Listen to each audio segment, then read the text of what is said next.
Hello नमस्कार दोस्तों, मैं आपका सुमित सर स्वागत करता हूं आपके अपने यूट्यूब चैनल सिग्मा अमैस वर्ड पर। हम लोग बात कर रहे हैं प्रॉफिट और लॉस के टॉपिक पर। अभी हम लोग इसके बेसिक क्वेश्चंस कर रहे हैं, धीरे धीरे क्वेश्चंस का लेवल आपका बढ़ता हुआ जाएगा। आज हम लेकर आए हैं आपके लिए प्रॉफिट और लॉस पर रेशियो से संबंधित कुछ प्रश्न जिन्हें आप आसानी से समझ सकें और कर सकें। हमारे पास एक प्रश्न बोर्ड पर लिखा है, यदि लाभ प्रतिशत 300% है तब क्रय मूल्य और विक्रय मूल्य का अनुपात क्या होगा।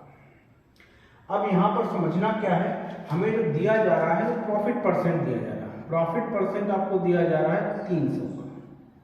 300% जो आपको दिया जा रहा है वो प्रॉफिट परसेंट आपको दिया जा रहा है। अब पूछ आपसे ये रहा है कितना लाभ होगा और कितना क्रय मूल्य होगा और कितना विक्रय मूल्य का अनुपात होगा, ये हमसे पूछा जा रहा है। तो एक चीज हम लोग जानते हैं बेसिक से ही, क्योंकि लाभ हमें तभी होगा जब किसी वस्तु को हम खरीद कर कुछ ज्यादा रुपए पर बेचें या कुछ ज्यादा अमाउंट पर हम बेचते हैं। हम मान लेते हैं किसी वस्तु को हमने 100 रुपए में खरीदा है। किसी वस्तु को हमने क्या किया है, 100 रुपए में खरीदा है। ये हमारा सीपी हो गया 100 रुपया। अब अगर इस पर हम लाभ कमाना चाहते हैं, 300 रुपया हमने सपोज करो लाभ कमाया है, तो उसके लिए हमें कितना, इसका एसपी कितना करना पड़ेगा। प्रॉफिट जो हमें लेना है वो 300 रुपये लेना है, तो हमें इसका एसपी कितना करना पड़ेगा। तो अगर हम लोग थोड़ा बेसिक देखें, प्रॉफिट का जो फार्मूला होता है वो होता है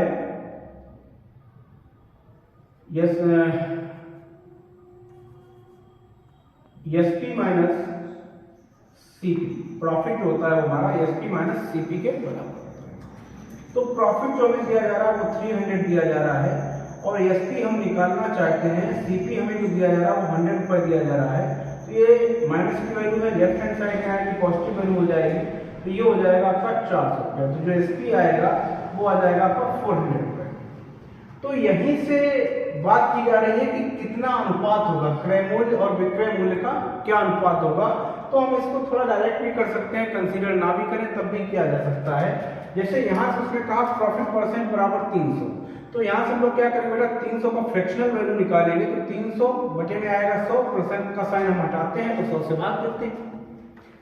तो इसका मतलब क्या हो जाएगा, यहाँ से मतलब ये होगा 3/1, ये आएगी आपकी फ्रैक्शनल वैल्यू। ठीक है, तो ये जो नीचे जो दिया जाता है ये हमारा हो गया क्रय मूल्य, कॉस्ट प्राइस हो गई। और 1 रुपए की किसी वस्तु को हमने खरीदा है और उस पर 3 रुपए का हमने क्या किया, लाभ कमाया है। क्या किया है, लाभ कमाया। 1 रुपए की खरीद कर वस्तु को 3 रुपए का हमने लाभ कमाया है। तो इस केस में हम लोग क्या करेंगे, जो ये सीपी आया है वो तो हमारा 1 रुपया आ गया है। अब एसपी जो हम निकालेंगे उसके लिए हम क्या करेंगे, 1 रुपए में 3 को हम जोड़ देंगे, तो क्या आएगा 4 रुपया। तो हमसे पूछा जा रहा है क्रय मूल्य और विक्रय मूल्य का आप अनुपात बताइए। तो क्रय मूल्य हमारा 1 रुपया और विक्रय मूल्य क्या आ जाएगा 4, तो ये आ जाएगा 1:4। हम इस तरीके से क्वेश्चन को आसानी से लगा सकते हैं। ये जो परसेंटेज हमें दिया जाता है इस पर बहुत से क्वेश्चन ऐसे आएंगे, कभी कभी आपको रेशियो दे दिया जाएगा तो प्रतिशत हानि या प्रतिशत लाभ पूछ लेगा। अगर उसने प्रतिशत लाभ या प्रतिशत हानि दे रखा है तो क्रय मूल्य और विक्रय मूल्य में अनुपात पूछ लेता है। तो सामान्य एग्जाम में ये क्वेश्चन आपसे कभी कभी पुटअप कर दिए जाते हैं और उसके साथ साथ बेसिक हमारा तैयार हो। तो इसके लिए हमें ये सब चीजें आनी चाहिए, तभी हम इसके अच्छे क्वेश्चन कर पाएंगे। एक बार आप इसे फिर से देखिए, अभी आगे क्वेश्चन भी हम इसी टाइप का करेंगे। कह रहा है यदि लाभ प्रतिशत हमारा 300% दिया गया है, पूछ रहा है तब क्रय मूल्य और विक्रय मूल्य का अनुपात क्या होगा। तो 300 को हमने क्या किया, फ्रैक्शनल वैल्यू में से चेंज करने का काम किया। तो 300/100 बराबर 3/1। तो एक जो बेस में आया ये हमारा क्रय मूल्य हो गया और ये लाभ प्रतिशत दिया था, इसका मतलब 1 रुपए की किसी वस्तु को हमने खरीद कर उस पर 3 रुपए लाभ कमाया है। तो इसका तो हमने से बेचा कितने का होगा, तो बेचा होगा हमने 4 रुपए का। फार्मूला आपके सामने लिखा भी, इससे भी हम इसे निकाल सकते हैं। तो यहाँ से ये जो वैल्यू आई हमारी, ये परफेक्ट वैल्यू नहीं है, ये अनुपातिक वैल्यू ही होती है, इसलिए हमने कह दिया इसको 1:4। ये हमारा आंसर आ जाएगा। इस तरीके से हम इस क्वेश्चन को आसानी से कर सकते हैं। देखते हैं अगला प्रश्न। देखते हैं अगला प्रश्न इसी तरीके से बिल्कुल सेम है। क्वेश्चन हमसे कह रहा है यदि लाभ प्रतिशत 2100% है तब क्रय मूल्य और विक्रय मूल्य का अनुपात क्या होगा। थोड़ा सा इस चीज को हमें समझना भी पड़ेगा। लाभ प्रतिशत बेटा कितने गुना भी हो सकता है। किसी वस्तु को आप 1 रुपए में खरीद कर उसको 1000 रुपए में भी बेच सकते हो। तो ये आप नहीं कह सकते हैं कि प्रतिशत तो हम लोग 100 पर ही काम करते हैं, तो सर प्रतिशत 100 से ज़्यादा कैसे हो रहा है? भाई किसी वस्तु को आपने 1 रुपये में खरीदा है, आप उसे 100 रुपये में बेच दें तो उसका लाभ प्रतिशत बहुत ज़्यादा हो जाएगा। आपने किसी वस्तु को 100 रुपये में खरीदा, आप उसे 1 लाख रुपये में बेच दें तो जो लाभ कमाया जाता है वो आपका प्रतिशत 100 से भी ऊपर हो सकता है। इस पर थोड़ा सा आपको ध्यान देना है। तो यहाँ कंफ्यूज नहीं होना है कि 2100% लाभ हमारा कैसे हो जाएगा। किसी वस्तु को आप 10 रुपये में तैयार करके 10,000 में बेच रहे हो तो आपको बहुत गुना बहुत ज्यादा लाभ हो जाएगा।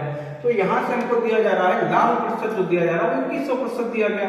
तो हमें दिया गया profit percent is equal to 2100%।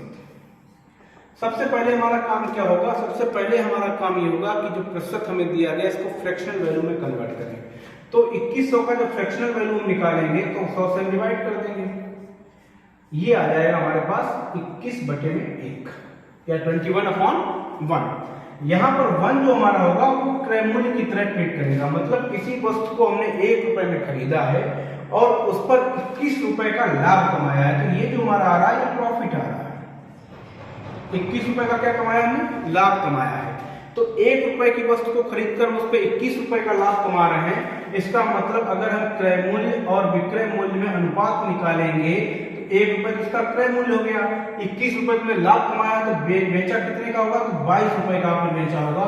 ये इसका आंसर हो जाएगा। तो बेसिक हमारा बहुत क्लियर होना चाहिए। प्रॉफिट परसेंट को सीपी और एसपी से कैसे रिलेट करेंगे, एसपी और सीपी से परसेंटेज को कैसे रिलेट करेंगे, फ्रैक्शनल वैल्यू से परसेंटेज में हम कैसे आएंगे, परसेंटेज से फ्रैक्शनल वैल्यू में हम कैसे आएंगे, और कौन बेस क्या रिप्रेजेंट करेगा, न्यूमरेटर क्या रिप्रेजेंट करेगा। तो इन सब चीजों को भी आप आसानी से समझ सकते हैं। ऐसे भी कर सकते हो यहाँ से, क्योंकि आपने 1 रुपए की किसी चीज को खरीदा, 21 रुपए का लाभ कमाया है, तो हम एक उसमें जोड़ देंगे। पीछे वाला भी क्वेश्चन में देखा था, वहां पर भी 1 रुपए की किसी वस्तु को खरीदकर हम 3 रुपए में बेच रहे थे, 3 रुपए का लाभ कमा रहे थे, तो हमने बेचा उसको कितने का था? 4 रुपए का। तो हम इस वैल्यू को जोड़कर भी लिख सकते हैं। इस तरीके से आप इस टाइप के क्वेश्चन को आसानी से कर भी सकते हैं और बेसिक भी थोड़ा सा अपना क्लियर कर सकते हैं। चलते हैं अगले प्रश्न पर। अभी हम लोगों ने लाभ प्रतिशत पे क्वेश्चन किया, इसी तरीके से हम अगला क्वेश्चन जो लेकर आए हैं बेटा वो हानि प्रतिशत से संबंधित है। क्वेश्चन हमसे कह रहा है यदि हानि प्रतिशत 300% है तब क्रय मूल्य और विक्रय मूल्य का अनुपात क्या होगा। ये क्वेश्चन थोड़ा सा समझने योग्य है और इस पे हमसे बात वही कर रहा है कि सीपी और एसपी का जो अनुपात होगा वो कितना होगा, ये हमसे वो पूछ रहा है। सीपी और एसपी का जो अनुपात होगा वो कितना होगा। हानि प्रतिशत हमको क्या दिया है? 300%। बहुत से लोग क्वेश्चन को करेंगे 300% को हम लोग क्या करेंगे? फ्रैक्शनल वैल्यू में चेंज कर देंगे। फ्रैक्शनल वैल्यू में अगर हमने चेंज कर दिया, सपोज करिए 300% को आप फ्रैक्शनल वैल्यू में चेंज कर दोगे तो वही आएगा 3/1। अब यहाँ से इस टाइप के क्वेश्चन थोड़ा सा ध्यान देने योग्य होते हैं। समस्या ये है कि जैसे आपने किसी वस्तु को तैयार किया, सपोज करो आपने उस पर 10 रुपए खर्च किए या 1 रुपए खर्च किया, तो वो वस्तु अगर मार्केट में नहीं भी बिकी तो आपका नुकसान 100% से ज्यादा हो सकता है क्या? नहीं हो सकता है। जैसे आप ये मार्कर खरीद के लाए हो, आपने इस मार्कर को 20 रुपए में खरीदा और हमने इस मार्कर को किसी दूसरे को गिफ्ट कर दिया या बेच दिया, तो उससे क्या कर सकते हैं? ज्यादा से ज्यादा मेरे पास क्या नुकसान होगा? तो वो हमसे फ्री में ले जाएगा अगर कुछ पैसा नहीं देकर जाएगा। अगर वो हमसे फ्री में भी लेकर गया है तो मेरा नुकसान उसने कितना किया? 20 रुपए का ही तो किया है। ऐसा तो नहीं उसको हमसे भी कुछ लेकर जा रहा है, मार्केट भी ले लिया और भी कुछ लेकर जा रहा है, ऐसा कुछ कर नहीं रहा। तो नुकसान जो हानि प्रतिशत होता है, मेरा थोड़ा सा इस पर ध्यान देने वाला ये कॉन्सेप्ट है। हानि प्रतिशत जो होता है वो हमेशा ही 100% होता है। इससे ज्यादा हानि प्रतिशत आपको कभी भी नहीं हो सकती। 100% से ज्यादा हानि में नहीं हो सकती। भाई अगर हमने किसी वस्तु को खरीदा है, सपोज करिए आपने बाइक खरीदी 50,000 रुपए की या 1 लाख रुपए की, और अगर आप उसे बेच रहे हो तो कुछ कम में जाएगी, चोरी हो गई तो पूरा का पूरा 1 लाख डूब गया। तो 1 लाख अपने आप में 100% था ना। ऐसा तो है नहीं 1 लाख का खरीदा बाइक चोरी हो गई तो 4 लाख आपके साथ चले गए, ऐसा तो हुआ नहीं। तो इसका मतलब हानि प्रतिशत जो निकलती है वो हमेशा हम लोग 100% पे ही डिफाइन करते हैं। तो इस टाइप का अगर आपको क्वेश्चन मिलता है, हानि प्रतिशत जैसे ही 100 से ऊपर आपको दी जाए तो आप इसका आंसर दे सकते हैं कैन नॉट डिटरमाइन। CND की हम लोग बात करते हैं, इस टाइप के क्वेश्चन का आंसर हमें नहीं मिलता है। ठीक है, समझ में आया होगा। देखते हैं अगला क्वेश्चन। अगला क्वेश्चन हम लोग लेकर आए हैं, कहना है कि यदि कोई वस्तु 20% हानि पर बेची जाती है, यदि कोई वस्तु 20% हानि पर बेची जाती है तब सीपी और एसपी का अनुपात क्या होगा, ये क्वेश्चन कह रहा है। यदि कोई वस्तु 20% हानि पर बेची जाती है तब सीपी और एसपी का अनुपात क्या होगा। अब यहां से देखिए हमें क्या दिया गया है, हमें हानि प्रतिशत दिया जा रहा है। हानि प्रतिशत क्या दिया जा रहा है, 20%। तो 20% का अगर आप फ्रैक्शनल वैल्यू बनाएं तो 1/, या ऐसे भी हम लिख सकते हैं 20/100, तो ये आ जाएगा आपका 1/5। इसकी फ्रैक्शनल वैल्यू जो आएगी 1/5 आएगी। इसका मतलब ये हो गया कि किसी वस्तु का क्रय मूल्य जो होगा वो 5 रुपया है और उस पर 1 रुपए की क्या हो रही है, हानि। किसी वस्तु को हमने क्या किया है, 5 रुपए में खरीदा है और उसको अगर हम बेच रहे हैं तो बेचने पर हमें क्या हो रहा है, 1 रुपए की हानि हो रही है। तो यही हमसे पूछा जा रहा है कि सीपी और एसपी में अनुपात क्या आया होगा। तो सीपी और एसपी में अगर हम लोग अनुपात की बात करेंगे बेटा, तो सीपी तो हमारा 5 रुपया है। अब 1 रुपए की हानि हो रही, हानि कितनी हो रही, 1 की। तो 5 रुपए में किसी वस्तु को खरीदा है, 1 रुपए में हानि हो रही, तो बेच हम कितने का रहे हैं, 4 रुपए का बेच रहे हैं। ये आपका आंसर हो जाएगा। इजीली हम लोग इस टाइप के क्वेश्चन को कर सकते हैं। धीरे धीरे हम लोग क्वेश्चंस के स्टैंडर्ड को बढ़ाएंगे। एकदम से हम लोग क्वेश्चन के स्टैंडर्ड को नहीं पिक कर सकते हैं, क्योंकि क्लास जो है वो सभी बच्चों के लिए होती है। कॉमन बच्चे उसमें पढ़ते हैं, मैथ्स के हैं, कुछ बायो के हैं, कुछ आर्ट्स के होते हैं। मैथ्स वाले बच्चों के लिए हो सकता है ये इजीली लग रहा हो, लेकिन धीरे धीरे हम लोग लेक्चर जैसे ही प्रॉफिट एंड लॉस के इंप्रूव करेंगे, बढ़ाएंगे, वैसे ही आपका क्वेश्चन का लेवल भी इंप्रूव करने का प्रयास करेंगे। ठीक है, मिलते हैं अगले क्वेश्चन पर। देखते हैं अगला क्वेश्चन क्या आने कह रहा है। देखते हैं हम लोग उसी टाइप का अगला क्वेश्चन जिसकी लैंग्वेज केवल चेंज की गई है।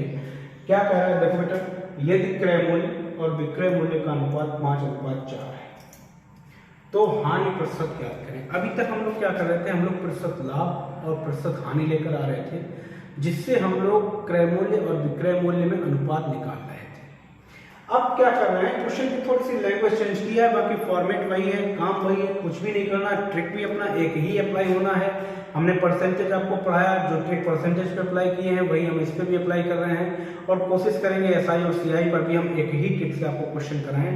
क्योंकि जब आप ट्रिक्स चेंज करते हो, बहुत सारे ट्रिक्स हर एक कॉन्सेप्ट के लिए आप याद नहीं रख सकते हैं, तो प्रयास हमारा ये रहेगा कि आपको एक ही ट्रिक से मैक्सिमम क्वेश्चन लगाना सिखाया जाए। हो सकता है कभी कभी वो ट्रिक्स कुछ लेंदी भी पड़ जाती है, मैक्सिमम आपको वो आपकी मदद करेगी। कुछ ट्रिक्स ज़्यादा अगर आप देख रहे हैं, बहुत ज़्यादा ट्रिक्स पे आप जा रहे हैं, तो वो आपके कम काम आएगा, क्योंकि एग्जाम में बहुत सारे चैप्टर्स होते हैं, बहुत सारा सिलेबस होता है, मैथ के साथ साथ रीजनिंग होगा, जीएस होगा, हिंदी होगा, तो कितना आप कवर करेंगे। तो कोशिश ये रहती है एक ही ट्रिक पर बेस्ट आपको मैक्सिमम क्वेश्चन कराए जाएं जो आपको सफल कर सके। जैसे ये क्वेश्चन दिया जा रहा है, केवल बेटा इसमें लैंग्वेज का चेंजमेंट है, कुछ भी नहीं है। कह रहा है क्रय मूल्य और विक्रय मूल्य का अनुपात 5:4 है, तो हानि प्रतिशत बताइए। अब देखो बेटा इसने किया क्या है, इसने कहा है जो क्रय मूल्य है और जो विक्रय मूल्य है इसका अनुपात हमें दिया जा रहा है 5:4। तो यहां से हम इसको इस फॉर्मेट पे भी लिख सकते हैं, CP/SP इज इक्वल टू जो आपका हो जाएगा 5/4, ये भी हम लिख सकते हैं। इसका मतलब क्या हुआ, 5 रुपए की कोई वस्तु आप खरीद रहे हो और उसको बेच कितने का रहे हो, 4 रुपए। किसी वस्तु को आपने 5 रुपए में खरीदा और कितने में बेचा है, 4 रुपए में बेचा है। तो यहां से बेटा क्या होगी, यहां से हानि हो जाएगी कितने रुपए की, 1 रुपए की। तो जो हानि आएगा हमारा, हानि आएगी कितने की आएगी, 1 रुपए की आएगी। अब क्वेश्चन हमसे पूछ रहा है हानि प्रतिशत बताइए, तो हानि प्रतिशत बताने के लिए हम लोग क्या करेंगे, इस पर जो भी हानि हुई है या जो भी लाभ हमारा होता है वो हमेशा किस पर होता है, क्रय मूल्य पर होता है। ये बात आपको ध्यान रखनी है, हानि हो या फिर लाभ हो तो हमेशा किस पर होना है, क्रय मूल्य पर होना है। तो इस हिसाब से क्रय मूल्य का जो रेशियो में दिया जा रहा है वो क्या दिया जा रहा है, 5% का सिंबल लगाना था, तो हम क्या करेंगे 100 से मल्टीप्लाई करा देंगे इजीली और आपको आंसर मिल जाएगा 20%। तो यहाँ से आसानी से आप इस क्वेश्चन को टारगेट कर सकते हैं, बता सकते हैं कि अगर वो हमें लैंग्वेज चेंज करके क्वेश्चन दे रहा है, क्रय मूल्य और विक्रय मूल्य का अनुपात समथिंग, तो हानि प्रतिशत क्या होगा, तो हम इजीली बता देंगे अनुपात ये दिया जा रहा है, क्रय मूल्य हमारा 5 है, विक्रय मूल्य हमारा 4 है, तो 1 रुपए की हानि हो रही, तो हानि प्रतिशत कैसे निकालते हैं, तो हानि प्रतिशत या लाभ प्रतिशत हम लोग हमेशा क्रय मूल्य पर ही निकालते हैं। और हम प्रतिशत बनाना था तो हम 100 का मल्टीप्लाई करेंगे और इजीली इस टाइप क्वेश्चन का हम लोग आंसर दे देंगे। उम्मीद है ये चीजें आपको समझ में आ रही होंगी। कोई भी दिक्कत है तो आप कमेंट करके हमें बता भी सकते हैं। मेरा प्रयास होगा मैं उसको और भी अच्छा बताने की कोशिश करूंगा। मिलते हैं अगले प्रश्न पर। देखते हैं अगला प्रश्न, थोड़ा सा लैंग्वेज चेंज करके आए हैं। कह रहा है यदि 3 खिलौनों को 4 खिलौनों के क्रय मूल्य पर बेचा जाता है तो लाभ आवधिक हानि प्रतिशत बताइए। ये 3 खिलौनों को 4 खिलौनों के क्रय मूल्य पर बेचा जाता है तो इसका मतलब ये हो गया, जो 3 खिलौने हैं आपके, तो 3 खिलौनों का जो विक्रय मूल्य है, 3 खिलौनों का जो विक्रय मूल्य है वो किसके बराबर है? 4 खिलौने के क्रय मूल्य के, कॉस्ट प्राइस के बराबर है। तो इसको इस तरीके से दे सकते हैं, 3 खिलौनों का जो विक्रय मूल्य है वो कितना है? 4 खिलौनों की कॉस्ट प्राइस। तो यही कहना आपसे, 3 खिलौनों को 4 खिलौनों के क्रय मूल्य पर बेचा जाता है तो 4 खिलौनों का जो क्रय मूल्य है वही 3 खिलौनों का क्या है? विक्रय मूल्य है। तो कह रहा है यहाँ पर लाभ या हानि प्रतिशत बताइए।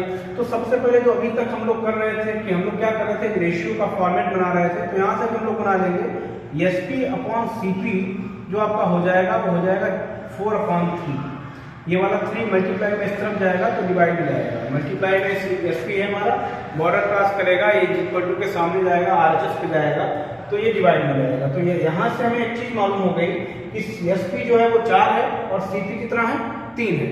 तो 3 रुपए की वस्तु को खरीद कर आप अगर 4 रुपए में बेच रहे हैं तो आपको क्या होगा? तो आप 3 रुपए की किसी वस्तु को खरीद कर 4 रुपए में आप बेच रहे हैं तो आपको क्या होगा? 1 रुपए का लाभ होगा। प्लस का साइन जो होगा वो लाभ को डिनोट कर रहा होगा और माइनस का जो साइन लगाते हैं वो हानि को डिनोट करता है। तो यहाँ से क्या होगा?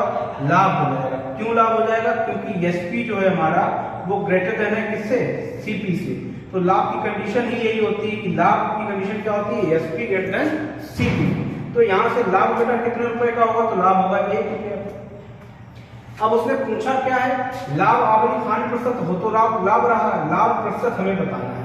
तो लाभ प्रतिशत बनाने के लिए हम क्या करेंगे? प्रतिशत बनाने के लिए हम लोग 100 का गुणा कराते हैं और लाभ या हानि प्रतिशत जो निकाला जाता है वो हमेशा क्रय मूल्य पे निकलता है। ये हम जानते हैं, लाभ या हानि हमेशा किस पर निकलता है? क्रय मूल्य पर। तो जब इसको हम लोग सॉल्व करेंगे तो इसका आंसर हमें मिलेगा 33 सही 1/3%, क्योंकि 100/3 तो 33 यानी 99, 100/3% ये बन जाएगा। तो इस टाइप से हम आसानी से इस टाइप के क्वेश्चन का आंसर दे सकते हैं।